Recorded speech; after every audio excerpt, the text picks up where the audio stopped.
राधे राधे सभी को। खोड़ा family world में आप सभी का स्वागत है।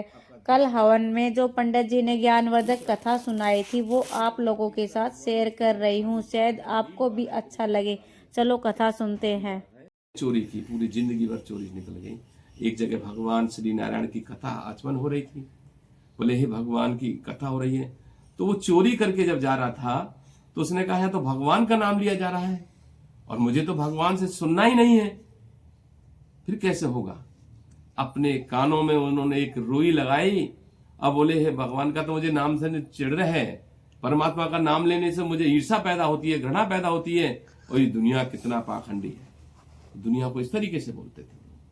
कान में जब रुई लगाई तो उसके नीचे से जब गली से गुजर के जा रहे थे तो जल्दी जल्दी पैर रखने से एक कान की रुई निकल गई और उनको एक शब्द सुनाई दिया कि सत्य बोलो और कहीं डोलो।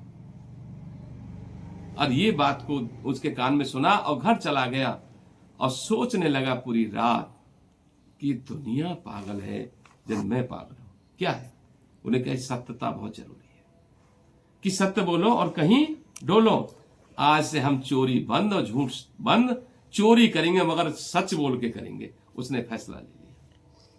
उसे पता लगी कि राजा ने तो उधर करवा रखा अनाउंसमेंट, बोल रहे हैं कि उसकी हमारी कोई चोरी करेगा, तो उसने कहा सत्य बोलना। आज हम मुझे ये देखना है कि सत्य में कितनी ताकत है।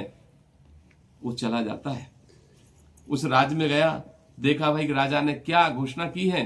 बोले कि गांव दान देगा, अक्षुण असर्पियां देगा, धन दौलत देगा। बोले फिर क्या होगा? बोले कि जो उनके वस्त्र और सिंहासन का जो सिर पर मुकुट है उसको चोरी कर लेगा, उस चोर को मुंह मांगा इनाम दिया जाएगा। तो चोर थोड़ा बहुत तो कुछ जानता है कि इंसान कब सोता है कब जागता है। उसने फैसला किया कि मुझे सत्य ही बोलना है। तो सुबह उठा, रात को गया तो पहला डोडीमान जो राजा के सिपाही खड़े हुए थे, उसने बोला कि आप कौन? उसने कहा कि हम चोर। कि कहाँ जा रहे हो? कि राजा के पास। किस लिए? कि चोरी करने। तो सिपाही बोले कि चोर कभी झूठ बोलता है, ऐसे बोलेगा क्या? तो बड़ा विचलित हो गया। उसने कहा अगर कोई राजा का खास आदमी होगा इसको भेज दो। रात्रि के 12 बजे जब चला गया अंदर। जाने के बाद में फिर दूसरे पे गया। उसने कहा जब पहले ने छोड़ दिया तुम क्यों लड़ाई मोल लेते हो? पता नहीं कितना राजा का घनिष्ठ होगा, और जब उन्होंने छोड़ दिया तो तुम भी जाने दो। चोर कभी ऐसे कहता है कि भगवान तुमने चोरी की है, कि मैं चोर हूं। लेकिन उसने कहा कि मैं सत्यता को आज जीत करूंगा कि सत्यता में कितनी ताकत होती है। वो आगे चले जाते हैं। अगले पे गया, इसी प्रकार के 7 डोडीवानों से बात किया और राजमहल में वो इंटर कर गया, अंदर घुस गया। चोर इतना जानता है कि उसके किसी पर्दे के पीछे कहीं छिप गया और राजा अपना 12 बजा, 1 बजा, देखने लगा 2 बज गए। राजा सोचा कि अब तो कोई चोर यहाँ आने वाला नहीं है, और राजा अपने मुकुट उतारा, वस्त्र उतारा। उतारने के बाद अपने सही कक्ष में गया। शयन कक्ष में जाने के बाद में वो बिस्तर पे आराम करने लगा। तो चोर इतना तो जानता है कि भगवान की कृपा से कि उसके सांस सोने के हैं या जगने के हैं। और उसने जब उसके पास गया तो उसके सांसों को देखा कि अब राजा बेसुध सो रहा है।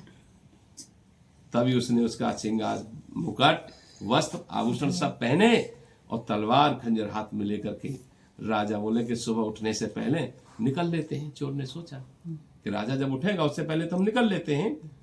तो चोर वहां से सिंहासन से, वहां से राजमहल से निकला तो सुबह के जगे हुए सिपाही तो भाई नींद से में होते हैं भोर में, और उन्होंने देखा राजा आ रहा है तो आंखें देखी कि भाई अब तो समझ से बाहर है, राजा इतने सुबह कहाँ जा रहे हैं। तो सब राजा को सलाम करने लगे, सलूट करने लगे, गर्दन झुका के राजा को प्रणाम करने लगे। वो हाथ उठा के तत्व कहते हुए, आशीर्वाद देते हुए बाहर निकल गया और जाकर के घुड़साल में जब चला गया कि मैं पूरे दिन पहन के नहीं रह सकता हूं। और उन्होंने मुकुट घोड़े के उसमें कहीं रख दिया, वस्त्र उतार के रख दिए, और वो भी रात भर का जगा हुआ बेचारा वहीं कहीं सो गया। राजा ने सुबह आंख खुलती है, देखता है कि राजमहल से चोरी हो गई। अब सब बोलने लगे कि चोरी कैसे हो गई, चोर कैसे चला गया। अगले दिन सभा को लगाया गया, भाई कोई चोर है तो वो उपस्थित हो। जब वहां चोर वस्त्र लेकर के सब पहुंच गया, राजा को भेंट किया कि महाराज जी अपना आप ग्रहण करें। तो उनको सारा मुकुट, उनके आभूषण, वस्त्र राजा को अर्पित किए। तो राजा ने कहा कि भाई तुमने चोरी कैसे किया? उसने कहा महाराज मैं तो हमेशा से चोर हूं और मुझे भगवान के नाम से हमेशा ईर्षा होती थी, द्वेष होता था कि सब बेकार की बातें हैं, कोई पंडित वंडित नहीं होता, सब बेकार बनाते हैं, पागल बनाते हैं। तो मैंने कहा कि वहां कथा जब हो रही थी तो भगवान सत्य के स्वरूप की कथा हो रही थी, सत्यनारायण की कथा हो रही थी। कहा गया तो मैं एक कान से रुई निकाल के चला था, तो मेरे कान से जब रुई निकल गई तो मुझे एक शब्द सुनाई दिया कि सत्य बोलो और कहीं बोलो।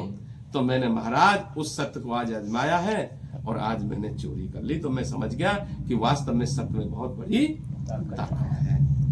तो सत्य स्वरूप भगवान में बहुत ताकत है, इसलिए हमेशा जीवन में सत्य बोलना ही चाहिए, सत्य की हमेशा जीत होती है। इसी प्रकार से भगवान विष्णु के 24 अवतार होते हैं। मुझे तो कथा बहुत अच्छी लगी, कमेंट में बताना आपको कैसी लगी।